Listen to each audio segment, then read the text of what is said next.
আল্লাহ রে ডাক রে বান্দা আল্লাহ রে ডাক কন্যা আল্লাহ রে ডাক রে বান্দা আল্লাহ রে ডাক আল্লাহ রে ডাকতে ডাকতে জীবন চলে যাক আল্লাহ রে ডাকতে ডাকতে জীবন চলে যাক আল্লাহ রে ডাক রে বান্দা আল্লাহ রে ডাক আল্লাহ রে ডাক রে বান্দা আল্লাহ রে ডাক যখন তুমি ছোট্ট ছিলা দাঁত ছিল না মুখে তরল খাবার দিলেন আল্লাহ তোমার মায়ের বুকে ঠিক কিনা জোরে কান যখন তুমি ছোট ছিলা দাঁত ছিল না মুখে তরল খাবার দিলেন আল্লাহ তোমার মায়ের বুকে সেই আল্লাহ রে বলো না ভাই সেই আল্লাহ রে বলো না ভাই জীবন যাকার থাক আল্লাহ রে ডাক রে বান্দা আল্লাহ রে ডাক আল্লাহ রে ডাকতে ডাকতে জীবন চলে যাক আল্লাহ রে ডাক রে বান্দা আল্লাহ রে ডাক আল্লাহ রে ডাক রে বান্দা আল্লাহ রে ডাক যখন তোমার কেউ ছিল না তখন ছিলেন যিনি এখন তোমার সব হয়েছে পর হয়েছেন তিনি আবার যখন তোমার কেউ রবে না যখন তোমার কেউ রবে না আল্লাহ পাক আল্লাহ রে ডাক রে বান্দা আল্লাহ রে ডাক আল্লাহ রে ডাকতে ডাকতে জীবন চলে যাক কথা ঠিক কিনা জোরে কর একেবারে নীরব নিস্তব্ধ রাত্র কোনো দিকে কোনো আওয়াজ নাই রাত্রিবেলা সমস্ত মানুষ ঘুমায় বিবিও ঘুমায় সন্তানেরাও ঘুমায় বান্দা আল্লাহর প্রেম আর ভালোবাসা প্রকাশ করতে যাইয়া রাত্র গভীরে উইঠা ঠান্ডা পানি দিয়ে ওযু বানাইয়া সিজদায় পইরা যখন আল্লাহরে আল্লাহ কইয়া ডাক দেয় আল্লাহ কয় আল্লাযী ইয়ারাকা হিনা তাকুম এই অবস্থায় বান্দা আল্লাহরে ডাক দিতে দেরি আল্লাহর আরশ আজিমে বান্দার ডাকটা পৌঁছতে দেরি হয় না এইজন্যই বগাদি এলাকার মাদেরকে বলবো যুবক ভাইদেরকে বলবো মুরব্বী বাবাদেরকে বলবো ভাইদেরকে বলবো ভাই আল্লাহর সাথে প্রেম করো আল্লাহর সাথে ভালোবাসা করো আল্লাহরে মহব্বত করে ডাকো যত বেশি আল্লাহরে ডাকবা তত আল্লাহর সাথে তোমার ভালোবাসা আল্লাহর সাথে তোমার তাওয়াল্লুক পয়দা হইব দুনিয়ার জমিনে তাকায় দেখো না কোন সন্তান যদি মায়ের মা কইয়া ডাক দেয় মা হাজারো কাজের ব্যস্ততার ভিড়ে সন্তানের আওয়াজটা শোনা মাত্র কাজকর্ম ফেলে রেখে সন্তান কাইসা জড়াইয়া বুক টাইনা নেয় যদিও সন্তানের শরীরের মধ্যে প্রস্রাবের ময়লা লাইগা আছে পায়খানার ময়লা লাইগা আছে অনেক অনেক ময়লা লাইগা আছে মা ওই ময়লার দিকে লক্ষ্য করে না তাকায় না মা শুনছে সন্তান ডাক দিছে মা এ মা ডাকটা শোনা মাত্র সন্তানের জন্য মার কলিজার ভিতরে দরদ লেগে গেছে মার সন্তানের শরীরের চেহারার ময়লার দিকে তাকায় না সন্তানটারে জাবরা মাইরা বুকের সাথে লাগাইয়া নেয় কথা ঠিক কিনা জোরে কর আমার আল্লাহ ডাক দিয়া কয় রে বান্দা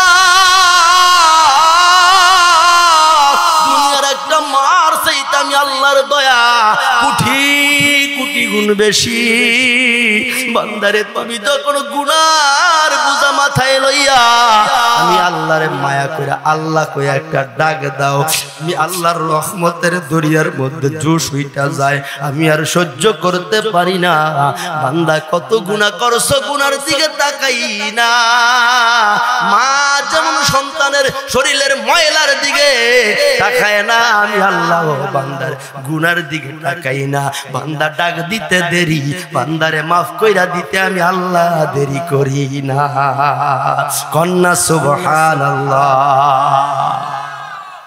যে আল্লাহর এত দয়া ডাক দিলেই বান্দারে মাফ কইরা দেয় এই আল্লাহর ডাকা দরকার আছে না নাই একদিন না প্রতিদিন, এক সময় না সব সময়। আল্লাহ রে ডাক রে বান্দা, আল্লাহ রে ডাক, কন্যা আল্লাহ রে ডাক রে বান্দা, আল্লাহ রে ডাক। আল্লাহ রে ডাকতে ডাকতে জীবন চলে যাক, আল্লাহ রে ডাকতে ডাকতে জীবন চলে যাক। আল্লাহ রে ডাক রে বান্দা, আল্লাহ রে ডাক, আল্লাহ রে ডাক রে বান্দা, আল্লাহ রে ডাক। যখন তুমি ছোট্ট ছিলা, দাঁত ছিল না মুখে, তরল খাবার দিলেন আল্লাহ তোমার মায়ের বুকে। ঠিক কিনা জোরে কান? যখন তুমি ছোট্ট ছিলা, দাঁত ছিল না মুখে, তরল খাবার দিলেন আল্লাহ তোমার মায়ের বুকে। সেই আল্লাহ রে বলো না ভাই, সেই আল্লাহ রে বলো না ভাই, জীবন যাকার থাক। আল্লাহ রে ডাক রে বান্দা, আল্লাহ রে ডাক। আল্লাহ রে ডাকতে ডাকতে জীবন চলে যাক। আল্লাহ রে ডাক রে বান্দা, আল্লাহ রে ডাক। আল্লাহ রে ডাক রে বান্দা, আল্লাহ রে ডাক। যখন তোমার কেউ ছিল না, তখন ছিলেন যিনি, এখন তোমার সব হয়েছে, পর হয়েছেন তিনি। আবার যখন তোমার কেউ রবে না, যখন তোমার কেউ রবে না, রবেন আল্লাহ পাক। আল্লাহ রে ডাক রে বান্দা, আল্লাহ রে ডাক। আল্লাহ রে ডাকতে ডাকতে জীবন চলে যাক। কথা ঠিক কিনা জোরে কর। এই আল্লাহ রে ডাকতে ডাকতে জীবন যদি শেষ হয়ে যায়, তারপর আল্লাহ রে ডাকা লাগবো। কথা কয় না?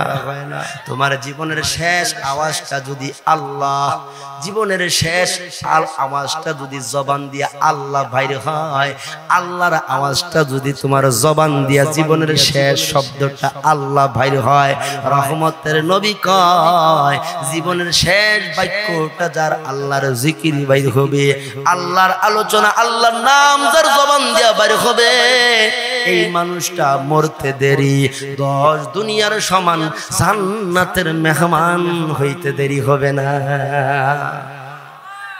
নবীর মজলিসে আমাদের কষ্ট হইতে আছে। একজন গ্রাম্য গরিব, একজন বেদুইন সাহাবী আইছে। গরিব না ধনী? আমরা সমাজ আজকে কোন ধনী মানুষের কাছে কিংবা কোন সমাজপতি, দলপতি, নেতার কাছে গরিবের কোনো দাম কথা কয় না। আসেনিও মোড়া মোড়াড়ি দেখবেন নেতার সাইড কোলাদা, আর গরিব মানুষগুলো হে তাফাত কথা কয় না দি, গরিবের দাম। কিন্তু আমার নবীর কাছে গরিবের দাম ছিল বেশি। জোরে কন্যা সুবহানাল্লাহ। এজন্য নবীজি আল্লাহর কাছে দোয়া করতেন, আল্লাহুম্মা আতিনি মিসকিনান ওয়াহশুরুনি মিসকিনান। আল্লাহ তুমি আমারে গরিবী হালতে দুনিয়াতে রাখো, আর গরিবদের সাথে হাসরে উঠাইও। কারণ গরিবী হালতটা নবী পছন্দ করতেন, গরিবদেরকে নবী পছন্দ করতেন। জোরে কোন সুবহানাল্লাহ। তো নবীজির মজলিসে কি ধনী ব্যক্তি আইছে না গরিব? পিছনের তারা কয় নাও এবার ওয়াজটা বাইতে যাওয়া লাগবো, অদ্দ ধরে যাও শুনছেন, এইবার ওয়াজ কই নিব লাগবো, বাড়িতে নিলে উপকার হইব, আর এখানে থুইয়া গেলে খালি শুনলাম আর কি। কথা ঠিক কিনা জোরে? তো নবীর মজলিসে আইছে কি ধনী না গরিব? গরিব একবারে গ্রাম্য একজন বেদুইন সাহাবী আইছে। আইসা নবীজির মজলিসে নবীজির সুন্দর চেহারাটার দিকে মায়ার নজর দিয়া এক পলকে তাকাই দিছে। তো নবীজি তো অন্য সাহাবীদেরকে মজলিসে নিয়ে কথাবার্তা পরামর্শ করতেছে, এই দিক দিয়ে নবীজির নজরও এই গ্রাম্য গরিব বেদুইন সাহাবীটার চেহারার উপরে পড়ছে। নবীজি তাকায় দেখে সাহাবীটা যে একটা মায়ার নজর দিয়ে তাকাই রয়েছে নবীর কাছে, নবীজিরও বড় মায়া লেগে গেছে। নবীজি মুস্কি একটা হাসি দিয়া কয়, এ সাহাবী, তোমার বাড়ি কোথায়? তুমি কোন জায়গায় থাকো? নবীজির আওয়াজটা শোনা মাত্র সাহাবী কয়, নবী গো, আমি একজন গরিব বেদুইন মানুষ, গ্রাম্য এলাকার মানুষ। নবী কয়, সাহাবী রে, তোমার চেহারা দেখেই বোঝা যায় তুমি গরিব। কারণ গরিব মানুষের একটা সুরত তার চেহারার মধ্যে প্রকাশ পায়, পোশাক আদির মধ্যে প্রকাশ পায়। কথা হয় না? রহমতের নবী ডাক দেয়া, সাহাবী তোমার চাউনি দেখা বোঝা যায় তুমি বুঝি আমার কাছে কোনো কিছু জিজ্ঞাসা করার জন্য আসছো। সাহাবী ডাক দেয়া কয়, নবী গো, আমি একজন গরিব মানুষ, দিন মজুর মানুষ। ওগো নবীজি, আজকে বহু কষ্ট কইরা অনেক কিছু ম্যানেজ করে আপনার মজলিসে আসছি। একটা জিনিস আপনার কাছ থেকে যাই না যাওয়ার জন্য সাহাবী কয়টা জিনিস জানবো। নবীজি করে সাহাবী কি জানবার জন্য এত দূর থেকে কষ্ট করে আসছো? সাহাবী কয় নবী গো, আমারে আপনি এমন আমল শিক্ষা দেন যেই আমলের দ্বারা আমি গরিব মানুষটা সহজে আল্লাহর জান্নাতে যেতে পারবো। তাহলে এতক্ষণের আলোচনার দ্বারা বোঝা গেছে সাহাবী নবীর কাছে আইছে সহজে জান্নাতে যাইবার আমল শিখতো। আমরা এখানে এই বগাদি এই খন্দকার বাড়ির এই মাদ্রাসার মসজিদও মাদ্রাসার মাহফিলও উপস্থিত হইছি যারা, আমরার মনের ভিতরে একটা আশা আমরা সহজে জান্নাতে যাইতাম। কথা কয় না দি দেখি কারা কারা সহজে জান্নাতে যাইতাম চাই? মাশাআল্লাহ, সবাই আমরা সহজে জান্নাতে যেতে চাই। এই গ্রাম্য গরিব সাহাবীটো নবীর মজলিসে আইছে, কয় নবী গো, আমি আইছি এত দূর থেকে কষ্ট করে সহজে জান্নাতে যাইবার আমল শিখান আমারে, আমি গরিব মানুষটা যেন সহজে আল্লাহর জান্নাতে যাইতাম। নবীজি করে সাহাবী সহজে বুঝি আল্লাহর জান্নাতে যেতে চাও? সাহাবী কান্দার কয় নবী গো, গরিব মানুষ হওয়ার কারণে সারাদিন রৌদ্রে পুড়ে বৃষ্টিতে ভিজে দিন মজুরি কাজ করি, সারাদিন কাজকর্ম করার কারণে শরীরটা জীর্ণশীর্ণ দুর্বল হয়ে যায়। রাত্রিবেলা ইচ্ছা থাকা সত্ত্বেও খুব লম্বা সময় নফল ইবাদতে, যেই ইবাদতে আমার আল্লাহ বড় খুশি, বান্দা যখন ফরজ ইবাদতের সাথে নফল ইবাদতের মাত্রা বাড়ায়া দেয়, নফল ইবাদত বেশি করে, এমন বান্দা আর দুনিয়ার সাধারণ বান্দা থাকে না, হাবিবুল্লাহ আল্লাহর বন্ধু হইয়া যায়। যদি আল্লাহর বন্ধু হতে চাও ফরজ ইবাদতের সাথে সাথে অধিক মাত্রায় নফল ইবাদত করতে হবে, নফল ইবাদত বেশি বেশি করতে হবে, আল্লাহর কোরআনের তিলাওয়াত বেশি বেশি করতে হবে, নফল নামাজ, চাষতের নামাজ, আওয়াবিনের নামাজ, ইশরাকের নামাজ, এইগুলার নফল ইবাদত গুলা যাই না তালাশ করে করে নফল ইবাদত গুলা বেশি বেশি করতে হবে। যত বেশি নফল ইবাদত তোমার ফরজ ইবাদতের সাথে যুক্ত হবে তত বেশি তুমি আল্লাহর পেয়ারা হয়ে যাবে। সাহাবী কয় নবী গো, দিন মজুরি কাজ করার কারণে, সারাদিন রৌদ্রে পুড়ে কাজ করার কারণে শরীরটা রাত্রিবেলা দুর্বল হয়ে যায়, জীর্ণশীর্ণ হয়ে যায়। ইচ্ছা থাকা সত্ত্বেও লম্বা সময় আমার আল্লাহর সামনে নামাজে নফল ইবাদতে দাঁড়ায় থাকতে পারি না। ওগো নবীজি, গরিব হওয়ার কারণে দান সদকা কইরা নেক আমল, দান সদকার নেক আমল আমল নামায় জমা করতে পারি না, তবে মনে বড় আশা আল্লাহর জান্নাতে যাইতাম, কারণ আমার আল্লাহ তো এমন জান্নাত বানাইছে, জান্নাতুন তাজরি মিন তাহতিহাল আনহার, যেই জান্নাতের তলদেশ দিয়ে নহর প্রবাহিত।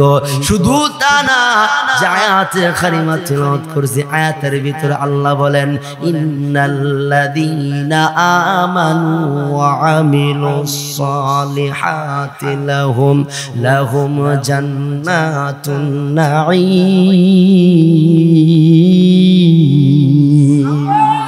সাহাবী কয় নবীজি, আল্লাহ তাআলা নিয়ামতে ভরা জান্নাত বানাইছে, আমার মন চায় আমি ওই জান্নাতের মেহমান হইতে, কিন্তু কি করব, দিন মজুরি কাজ করার কারণে খুব বেশি লম্বা নফল ইবাদত করতে পারি না, গরিব হওয়ার কারণে দান সৎকার নেক আমল আমি করতে পারি না।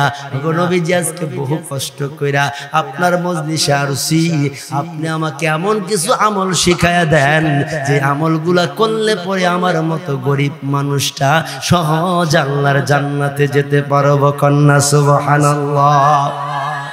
রহমতের নবী ডাক দিয়া করে সাহাবী, সহজে যদি আল্লাহর জান্নাতে যেতে চাও, এক নাম্বার আমল সব সময় আমার আল্লাহরে স্মরণে রাখবা, কোনদিন আমার আল্লাহরে ভুলে যাইবা না। চলতে ফিরতে কাজ কর্মে সব সময় আমার আল্লাহর জিকির জবানে রাখবা, আমার আল্লাহর স্মরণ দিলের মধ্যে রাখবা, সব সময় আল্লাহর স্মরণে রাখবা। জমিনে কাজ করতে গেছো আল্লাহর স্মরণে রাখবা, ব্যবসা করতে গেছো আল্লাহর স্মরণে রাখবা, তাইলে ব্যবসার ভিতরে 2 নাম্বারই হবে না। জমিনে গেছো আল্লাহর স্মরণে রাখবা, তোমার হাতের কোদাল অন্য মানুষের জমির আইলের মধ্যে লাইগা তোমার জমির ভিতরে জমি বাড়বে। কথা কয় না? চাকরি করো আল্লাহর স্মরণে রাখবা, এই চাকরির কলমের খোঁচায় তোমার দ্বারা দেশ ও জাতির কোনো অকল্যাণ হবে না, সম্পদ আত্মসাৎ হবে না। কথা ঠিক কিনা জোরে কয়? সব সময় আমার আল্লাহর স্মরণে রাখবা, কোনদিন আমার আল্লাহরে ভুলে যাইবা না। সকল সময় রাস্তায় চলতেছো আল্লাহর নামের জিকির করবা, জমিনে কাজ করতেছো আল্লাহর নামের জিকির করবা, ব্যবসায়িক ব্যবসা করতেছো আল্লাহর নামের জিকির করবা, সব সময় আল্লাহর স্মরণে রাখবা, স্মরণে রাখবা। কারণ কি জানো? রহমতের নবী কয় শাইতানু জাসিমুন আলা কলবি বানি আদম ফাইদা যাকারাল্লাহ খানাসা ওয়া ইদা গাফালা ওয়াসওয়াসা।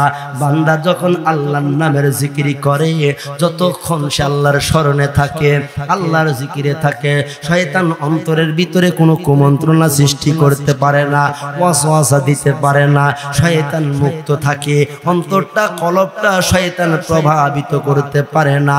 আর এই অবস্থায় ওই কলবের ভিতরে আল্লাহ পাকের মারিফতের নূর আসে, আল্লাহ পাকের মারিফতের নূর ওই কলবের ভিতরে আসে। আর এই অবস্থায় বান্দা যখন আল্লাহরে আল্লাহ কইয়া ডাক দেয়, আল্লাহ 1 বার 2 বার না 70 বার বান্দার ডাকে জবাব দেয়। সহজে জান্নাতে যাইবার 1 নাম্বার আমল কি?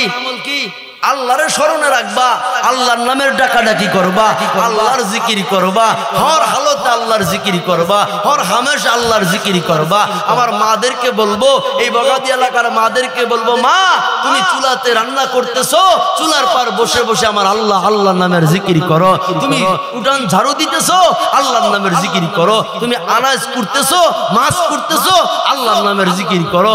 সব সময় যারা আল্লাহর নামের জিকির দিয়া জিহ্বা ঠোঁট তরতাজা রাখবো, রহমতের নবী কয় তারা কিয়ামতের কঠিন মুসিবতের দিনে হাসতে হাসতে বাবু জিকির, জান্নাতের একটা দরজার নামই থাকবো বাবু জিকির ফিল জান্নাহ, ওই দরজা দিয়া বিনা হিসাব জান্নাতে চলে যাইবো। জোরে কোন সুবহানাল্লাহ।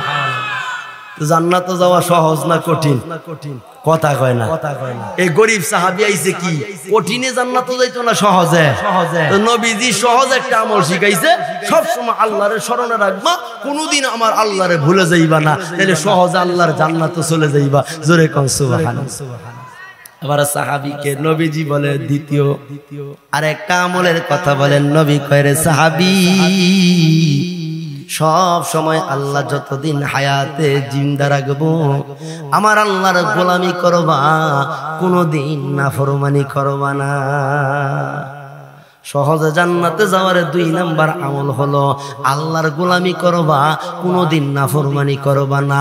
আল্লাহর গোলামি 5 ওয়াক্ত নামাজ, আল্লাহর নাফরমানি নামাজ ছাইরা দেওয়া। কথা কয় না? আল্লাহর গোলামি হলো 5 ওয়াক্ত নামাজ যত সময় আদায় করা। আল্লাহর গোলামি হলো হালাল রিজিক কামাই করা, নিজেও হালাল খাওয়া, সন্তানদেরকে হালাল খাওয়ানো, এগুলো আল্লাহর গোলামি। আর আল্লাহর নাফরমানি হলো সুদ ঘুষ খাওয়া, হারাম খাওয়া। আল্লাহর নাফরমানি হলো নামাজ ছাইরা দেওয়া। আল্লাহর নাফরমানি হলো বেপরদায় চলা। কথা কয় না? রাগ করছে? কথা কইেন যে সময় হলো স্বল্প, কথা হইব অল্প। সময় বেশি নাই, এজন্য কথা অল্প হইব। অল্পর ভিতরে ইনি যদি গিরু দিয়ে বাইক নিতে পারেন, আমার মায়েরা গিরু দিয়ে নিবেন আসলো, আমার বাবারা নিবেন ফকড়ো করে। এই 3টা আমলের নবী শিখাইছে সাহাবীরে। আমি আপনাদেরকে নবীর কথাটা নকল করে শোনাইতেছি। এই আমল 3টা যারা দুনিয়াতে করব, আমার নবী সাক্ষ্য দিয়ে গেছে, সার্টিফিকেট দিয়ে গেছে, তারা সহজে আল্লাহর জান্নাতে চলে যাইব। জোরে কোন সুবহানাল্লাহ। তাহলে সহজে আল্লাহর জান্নাতে যাওয়ার 2 নাম্বার আমল কি? আল্লাহর গোলামি করবা, কোনোদিন নাফরমানি করবা না। অর্থাৎ যেই কাজগুলি করলে আল্লাহর গোলামি হয়, আল্লাহ খুশি হয়, এই কাজগুলি করবা। যেই কাজগুলি করলে আল্লাহ বেজার হয়, এই কাজগুলা ছাড়বা। এগুলা করা যাবে। তাহলে আল্লাহর গোলামি আমরা দেখি, আল্লাহর গোলামি, আল্লাহর হুকুম মানা হলো আল্লাহর গোলামি। তো আল্লাহর হুকুম হলো 5 ওয়াক্ত নামাজ, ফরজ না সারণ, কথা কয় না, মানে আমরা তারা দিয়ে খালি জুম্মার দিন খালি, আর 5 ওয়াক্তের মধ্যে খবর নাই। খালি জুম্মার ওয়াক্ত, খালি জুম্মার দিন আছে না নাই, কথা কয় না। একবার নতুন বিয়া করছে, খুব সিহুন কথা, খুব খেয়াল করে শুনি। নতুন বিয়া করছে না পুরান? নতুন বিয়া করছে। তো নতুন বিবাহ কইরা আর বেলা দোয়া দুরুস কিছু না পড়লেও নতুন বিবাহ করে আমরা দেশে তারা কিছু দোয়া দুরুস পড়ে। বেশিরভাগ দোয়াটা পরে আল্লাহ একটা ছেলে সন্তানের বাপ বানাইও। লেডিস না জন্টিস, কথা কয় না, লেডিস না জন্টিস, জন্টিসের দোয়া করে। কি দিত কথা, কি দিত ছেলে দিত। এইবারও নতুন বিয়াটা কইরা দোয়াটা করার আগে মনে মনে চিন্তা করছে, মসজিদ শুক্রবারে তো যায়, তো শুক্রবারে গিয়া হনে ইমাম সাহেব হুজুরের দোয়া বয়ান হরে, এই মান্নত কইরা কিছু দান সৎকার কইরা কিছু মান্নত কইরা দোয়া করলে এই দোয়া তাড়াতাড়ি কবুল না, কথা ঠিক না? মান্নতের দোয়া তাড়াতাড়ি কবুল হয়। এখন মান্নত কোন জায়গায় করবো এটা নিয়ে আমরা দেশে অনেক বেয়ার আছে। মান্নত যে কোন জায়গায় করবো জায়গা চিনে না, জায়গা না চিন না, গরুর গলা দড়ি লইয়া এই 8 রশি, কথা কানা দি, রশি যত বাড়বো বিপদ তত বাড়বো, রশি যত কমবো বিপদ তত কমবো, কথা কানা দিহি। রশি বাড়ান যাইতো না, রশি বাড়ান যাইতো। আল্লাহ কইছে ওয়াতাসিমু বিহাবলিল্লাহি জামিআন ওয়া লা তাফাররাকু। আল্লাহর রজ্জু, আল্লাহর রশিকে আঁকড়ায় ধরো। কয়ডারে বাড়ান যাইতো না ভাইসা, বাড়াইলে খালি বিপদ। রশি যত পারবো, 8 রশি আমরা দেশে বাড়তে বাড়তে রশি 8টা হয়ে গেছে গা। অনেক কয় নামাজ লাগে না, রোজা লাগে না, ফরদা লাগে না, জিকির লাগে না, কোরআন লাগে না, খালি বাবার হাতরা ধরে লাইলেই ফার। কত জায়গা দুই না ঠাডা পড়ে এটি বুয়ো করতারে না, কথা কয় না, কথা কয় না। আল্লাহ হেদায়েত দান করুক, জোরে কোনা আমিন। হেদায়েত কবল না থাকলে ঠাডা হেই সাগর আর তাল গাছের উপরে নারকেল গাছের উপরে না ফেলাইয়া এডি ফেলাই দিক, কারণ একটার দেখা দেখি 10টার ক্ষতি হইতেছে, কথা ঠিক কিনা, জোরে কোন। সাধারণ মূর্খ মানুষগুলা দেখা দেখি ওহম দেখা দেখি বেহান আছে, জেনা পারে হেওন আছে, নাচিনি নাচে না, এই গরু লইয়া ছাগল লইয়া মুরগি লইয়া বাপের দরবারে দৌড় ফারে।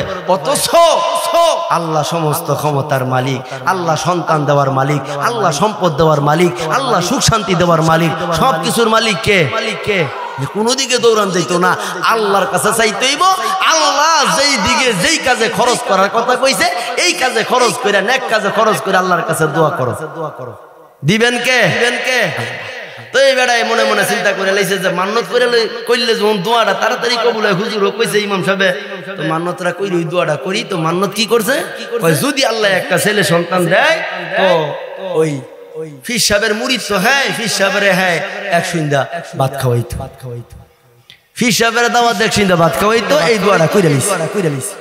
এখন নির্দিষ্ট টাইমে মনে করেন বিবির গর্ভে বাচ্চা আইছে, বাচ্চা প্রসবের সময় হইছে, প্রসবের দিন বাচ্চা প্রসব হওয়ার পরে ডাক দেয়া জিগায় ঘরের ভিতরে, কি গো কি হইছে?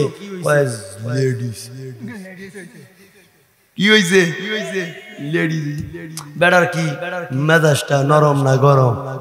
কথা কো, মেজাজটা গরম না নরম? আল্লাহর উপর কি লাঠি ধরতে পারবো? আল্লাহর ফয়সালার উপর তো লাঠি ধরতে তো না। মেজাজ গরম হইলো, কি করাম, কপালও আছে। আবার কিছুদিন পরে বিবির ফেভারে যখন গর্বে আবার বাচ্চা আইছে, এইবারে বেড়া এড়ায় মান্নত করে নিছে, আল্লাহ যদি একটা ছেলে সন্তান দেও তাহলে মসজিদের ইমাম সাহেবরা দাওয়াত দা, ভৈরবতে গিয়া বোয়াল মাছ আইনা, মাসকালার ডাইল, এরপরে 300 টাকা কেজি চাশনি পাতা, হজের ফাতা গুলা মাসকালার ডাইলে দিলে কি ঘেরান। হ্যাঁ, এই মাসকালার ডাইলটা গরুর গোশ দা ইমাম সাহেবরা ঠিকঠাক মতো খাওয়ামো, যদি একটা ছেলে সন্তান দাও। এই বড় যখন বিবি বাচ্চা প্রসব করছে, খবর নিছে, কি গো কি হইছে? কয় আগের বাউল। কোন বাউ? এ বেটা আগের চাইতে নরম না গরম? আর এই মিজাজটা এরকম গরম হইছে, দেখছো কারবার? আল্লাহর কাছে দোয়া করি কি আর দোয়া আল্লাহ দেয় কি। আবার যখন বিবির গর্ভে বাচ্চা আইছে এই বেটায় বুঝ ধরে লইছে যে যেই লাইন ধরছে এই লাইন আর পরিবর্তন হইতো না, যা হইব সব মাইয়ে মিলবে। এবার সেতের সোডে দোয়া করে লেছে আল্লাহ যদি একটা ছেলে সন্তান দিয়ে হইলাও তো শয়তান ভ্যাকসিন ভাত খাওয়াইতো। এবার বেটা শয়তান খাওয়াইতো, কারে খাওয়াইতো? খাওয়াইতো। তা আল্লাহর মর্জি, আল্লাহ তো কাদের মতলব, যা ইচ্ছা যা আল্লাহ ইচ্ছা তাই করতে পারে কি পারে না? কি পারে না। এবার তো যখন বিবি বাচ্চা প্রসব হইছে খবর নিছে, কি গো কি হইছে? ছেলে হইছে। এইবার গিয়া জন্ডিস হইছে। এইবার আর লেডিস না, এইবার জন্ডিস। ওর হগলতে একের বাড়ি সব মানুষ খুশি হইছে। এই বেড়াই আল্লাহ বেজার হইয়া গো যখন খালি ঘরে আইয়ে বেজার। তার কারণ কি? যখন বেড়ায় ঘর আইয়ে ওই যে তার বিবি সাপটাই খালি ধরে সুর ধরে আল্লাহ দিয়া ধন দেখে মন কাইরা নিতে কতক্ষণ। স্বামী গো আল্লাহ ধন দিয়া মন দেখে। ও স্বামী তুমি যে মান্নত করছো তাড়াতাড়ি মান্নতটা পুরা করো, নাইলে যে আল্লাহ ধন দিছে এ আল্লাহ ধন নিয়া যাইতো পারে কি পারে না। ওহন বেড়ায় যেই নিয়ত করছে এই নিয়ত খুঁজা পাইনিও। শয়তান খুঁজা পাওয়া যায়? কথা কয় না। শয়তান আমরার মধ্যে আছে না নাই? কিন্তু খুঁজা পাওয়া যায় না, কিন্তু ব্যবহারে চরিত্রে শয়তান বোঝা যায়। কথা ঠিক কিনা জোরে কোন? কথা তো সেদিকে আগ্রহীলেও অনেক কথা বাইরে যাবে গা, কথা সেদিকে আগ্রহের সুযোগ নাই, এই জন্য সেদিকে কথা কইতাম চাই না। আল্লাহ কোরআনে শয়তান বলছে কয় প্রকার? মিনাল জিন্নাতি অন্না শয়তান হলো দুই প্রকার, আর এক প্রকার হলো মানুষ। এটা তো ডেঞ্জারাস শয়তান, এটা পুরা কোরআন ফিরে ফুদিল লড়ে না। আর যেটা জিন শয়তান আগুনের তৈরি, এটা আস্তাগফিরের আওয়াজ শুনলে থাকতে পারে না, আল্লাহু আকবারের আওয়াজ শুনলে থাকতে পারে না, কোরআন তিলাওয়াতের আওয়াজ শুনলে থাকতে পারে। কিন্তু মানুষ শয়তান হলো ডেঞ্জারাস শয়তান, এটা পুরা কোরআন ফিরে হুয়াইলো লড়ে না। কথা কন না দেখি, ঠিক কিনা জোরে কন। এখন বেড়াই কি করবো? মান্নত তো করে বইছে, শয়তান তো খুঁজা পায় না। বিবির ঘরে আইলে বিবির লেগে শান্তি পায় না, শান্তিও পায় না, শয়তানও পায় না। বেড়া কি জুত না বেজুত? কম না বেশি? এই বেজুত। আমনে করে এই যে মসজিদের রাস্তার পাশে এই মসজিদের সামনে দিয়ে আসরের নামাজের পর মাথাটা নিচের মুখে দিয়ে বেড়ায় কানতে কানতে যায়। ওহন মসজিদের ইমাম সাহেবটা আসরের নামাজটা পড়ায় মাত্র বারান্দা তাইছে, সাইয়া দেখা চাচার মনটা বুঝেন তো, মানে মানুষের মনটা যদি খারাপ থাকে মুখটা হয়ে যায় কালা, দেখতে লাগে না, বালা লাগে না। তো চাচারে ডাক দিয়েছে, চাচা মিয়া আপনি তো খুব হাসি খুশি আছিলেন, খুব আপনার এরকম অনেক মানুষ আছে দেখবেন খুব কিছুই কথা হ্যাঁ খুব হাসি খুশি তাহে না। তো আপনার এত সুন্দর গুণ আছেন, আপনি খুব হাসি খুশি আছিলেন, হঠাৎ করে আপনার মনটা এরকম বেজার কান্না বাপ, ঘটনা কি? হুজুর আর কেউ লগে কই না, কয় না কেউ লগে কইতাম না, একটা ছেলে হইছে। ধুর মিয়া, ছেলে হইলে মানুষ খুশি হয়, মসজিদে মাই মিষ্টি খাওয়ায়, আর আমনে বেজার হইছেন কান দেন। কয় হুজুর নিয়ত বালা না। কত কি নিয়তরা করছিলেন? নিয়ত করছিলাম শয়তান একশিটা ভাত খাওয়াইতাম। ওখানে তো শয়তান খুঁজা পাই না। ওর ইমাম সাহেব আমনে শয়তান খুঁজা পাই না, আর আমি শয়তানের লেগে কাইট কই দিতাম পারি না। কাইটটা দিয়ে ওই দিয়ে শয়তানের চক্ক পড়ে। শয়তান আছে না নাই? এই মসজিদও যে ইমাম সাহেবের পিছনে ইমাম সাহেব দোয়া করে আল্লাহ আমারও মাফ করে দাও, মুসল্লিগুলো মাফ করে দাও। এই যে ইমাম সাহেব মুসল্লিগুলো লেগে দোয়া করে, এই মুসল্লি এই ইমাম সাহেবের দোয়া লইয়া সাহেব চলে গিয়া কয় হুজুর রাখছি এটা কি রকম? এত এই হুজুরটা তো বেশি ভালো না, চাওয়া ছবি বেশি ভালো না। হুজুরে দোয়া করে ইমাম সাহেবের লাগে, আর ইমাম হ্যাঁ এই মুসল্লি ওই ইমাম সাহেবের বদনাম করে, ইমাম সাহেবের গিবত করে, এইরকম আছে না নাই? এটা মানু না শয়তান? কথা কয় এটা মানু না শয়তান? হুজুরে তার লাগে দোয়া করে, তার বাপ দাদার লাগে দোয়া করে, তার বাপ মারা গেছে, তার মা বাপ রে জাহান্নাম তো তুলাই না, জান্নাত তো গিয়া লাইতাছে দোয়ার ভিতরে। আর হ্যাঁ এই দোয়া হইয়া গিয়া সাহেব চলো ইমাম সাহেবের পিছনে গিবত করে, বদনাম করে, আছে না? এখন ইমাম সাহেবরে বেড়ায় জাব্বুর মেরে ধরছে, হুজুর যা আছে কপালে হবে কাল সকালে। হেতে দেখে ভাবতাম না, আমনে আগে শয়তানের খবরটা আমারে দেন, শয়তানরে দাওয়াত খাওয়াই, দরকার হলে আমনে লগে খাইয়েন, তো আমার একটু আসান দেন। ওহন ইমাম সাহেব কয় শয়তান তো জানো বলে না পাওয়া যায় না, এটা তো রাস্তাঘাটে উঠে না, এটা তো বাজার বন্ধুরও পাওয়া যায় না। তো কই গেলে পাওয়া যাবে? আমনে করে এলাকার জুম্মার মসজিদ আছে নি? আছে তো, ওই জুম্মার মসজিদটার মধ্যে গেলে ফাইবেন। জুম্মা যেই মসজিদও পড়ে এই মসজিদে গেলে শয়তান পাইবেন। কেমনে? সবার আগে আপনি মসজিদও যাইবেন, যাইয়া সুন্নতরা পড়ে বারিন্দার বইয়া থাকবেন, দেখবেন হগলতের পরে কোনটাই মসজিদও যায়, আর হগলতের পরে কোনটাই মসজিদে বাইরে আইয়া পড়ে। এইটারে খালি দাওয়াত দা খাওয়াই লাইবেন, আপনার মান্নত পুরো হয়ে যাবে। কথা কয় না বুঝেননি শয়তান গাড়া হগলতের পরে মসজিদে যাইব জুমার দিন, আবার হগলতের আগে মসজিদ থেকে বাইরে আইব। এটা এক সপ্তাহ দেখলে হইতো না, কারণ এক সপ্তাহ তো মানুষের বিভিন্ন অসুবিধা থাকতেও পারে। দেখবেন পরপর 3 সপ্তাহ যদি দেখেন একই আমল একই ব্যক্তির ভিতরে, তাহলে বুঝবেন এটা আর মানুষ না, এটা মানুষের কাতারও নাই গা, এটা হেই কাতারও গেছে গা। এটা খালি দাওয়াত দা খাওয়াই লাইবেন, আপনার মান্নত পুরো হয়ে যাবে। ওখানে এই বেটাটা শয়তান হওয়া সহজ হয়েছে না কঠিন? এদিন জুমার দিন আর কোনো কাজ কমে গেছে না, কিচ্ছু গেছে না। সোয়ালে আগে নাস্তাটা খাইয়া বিবিরে কয়ে খবর তো ফটফট করো, গরো আইলই খালি কয় আজ্জা দাওয়াত দিয়ে আজ্জা দাওয়াত দিয়েইব শয়তান দা আপনি কি খাওয়ার লাইন্দা বেড়া গেছে শয়তান দেখতো কেরা শয়তান গিয়া মসজিদও মনে করেন জুম্মার নামাজের সুন্নতরা ফইরা বারিন্দার মধ্যে বইয়া রইছে, বইয়া থেকে দেয় হবো তাই বুঝি ইমাম সাহেব খুদবা লইয়া খারিয়া যাইতাছে গা। এমন সময় তার বাপের ভাই চাচাটা হেসুর দেখে উঠছে, বাপের ভাই চাচা হেসুর দেখে উঠছে। আয় হায় সালাম ফিরাই ইমাম সাহেব সালাম ফিরাইতে দেরি, সাইয়া দেয় চাচায় নাই। প্রথম সপ্তাহ দেখে চাচাই নাই, দ্বিতীয় সপ্তাহ দেখে একই আমল চাচাই ব্যক্তির পরে যায়, চাচাই ব্যক্তির আগে বাইরে জায়গা। তৃতীয় সপ্তাহ এই বেড়ায় সুন্নতরা ফইরা আল্লাহর কাছে দোয়া করে, আল্লাহ শয়তান দেখে দাওয়াত খাওয়াইয়া মান্নত পুরা করতাম চাই, কিন্তু বাপের ভাই চাচা শয়তান ও এইটা দেখতাম চাই না, আল্লাহ এটা বদলাইয়া দাও। তো হগল দোয়া কবুল হয়, হগল দোয়া কবুল হয়। এদিন চাইয়া দেখা চাচাই ব্যক্তির পরে আইসে যে হেসুদা বড় ক্ষেত্রে কাম কইরা পায়ের বাঙ্গিটার মধ্যে অনফেক বাজ জুড়িস অজু হইছে নি, নামাজ হইব নি, ও খুদা সালাম ফিরাই দেখে চাচাই নাই। ইমাম সাহেবের ফতুয়ায় চাচাই কি কথা কোন? ইমাম সাহেবের ফতুয়ায় চাচাই কি? হ্যাঁ, আমরা এখানে যারা আইছি আমরা শয়তান হইতাম চাই, তাহলে জুমার দিন মসজিদ আগে আগে যাইবা। আমার নবী কয় জুমার দিন যারা মসজিদ আগে আগে যায় ইমাম সাহেবের কাছাকাছি বয়, আর ইমাম সাহেবের খুতবা যখন দেয় মনোযোগ সহকারে ইমামের দিকে তাকাইয়া খুতবা শুনে সুন্নতের আমলগুলা কইরা প্রয়োজনে সকলের শেষে যদি পারে সবার শেষে মসজিদ থেকে বাইর হয়, বেশি প্রয়োজন থাকলে যদি বাইর হয়ে যায় অসুবিধা নাই। এই কয়েকটা আমল যদি করে তাইলে এই ব্যক্তির আমল নামায় বাড়ি থেকে মসজিদ পর্যন্ত আইতে যতগুলো কদম লাগছে, আবার মসজিদ থেকে বাড়ি পর্যন্ত যাইতে যতগুলো কদম লাগবো, প্রত্যেকটা কদমে 1 বছর নফল নামাজ পড়া, 1 বছর নফল রোজা রাখার নেকি আল্লাহ আমল নামায় দিয়া দেয়। এত এত লাভ রাইকা যেটি হগলতের পরে যায় হগলতের আগে এটি আর মানুষের কাতারও থাকে না। জোরে কোন কথা ঠিক কিনা? জোরে কার? আমরা আগে আগে মসজিদে যাইব, প্রয়োজনে সবার শেষে বাইর হব, এ আমল চালু করব, সুন্নতের খুব গুরুত্ব দিব, সুন্নতের আমল নিয়ে চলবো। রাজি আছি তো ইনশাআল্লাহ? তো কি কথা জানি বলতেছিলাম, 2 নাম্বার সহজে জান্নাত যাওয়ার 2 নাম্বার আমল কি? সব সময় আল্লাহর গোলামি করা, আল্লাহর নাফরমানি না করা, আল্লাহর গোলামি করা, আল্লাহর নাফরমানি ছাইরা দেওয়া। এটা হলো 2 নাম্বার সহজে জান্নাতে যাওয়ার 2 নাম্বার আমল।